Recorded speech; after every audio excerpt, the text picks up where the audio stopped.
तरक्कियूं ॾियण लाइ इजलास 24 नवंबर ते थींदो।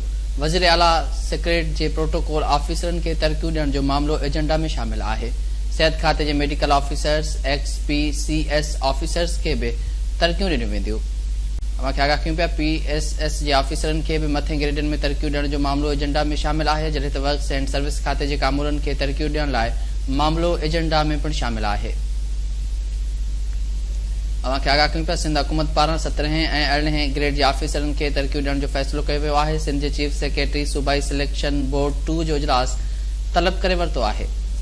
बिल्कुलु नासिर, अवांखे ॿुधायां पिया त सिंध जे चीफ सेक्रेटरी सूबाई सिलेक्शन बोर्ड जो इजलास तलब करे वरितो आहे, जॾहिं त 17 ऐं 18 ग्रेड जे ऑफिसर्स खे तरक्कियूं ॾियण लाइ इजलास 24 नवंबर ते थींदो। वज़ीर आला सेक्रेटरी जे प्रोटोकॉल ऑफिसर्स खे तरक्कियूं ॾियण जो मामलो एजेंडा में शामिल आहे।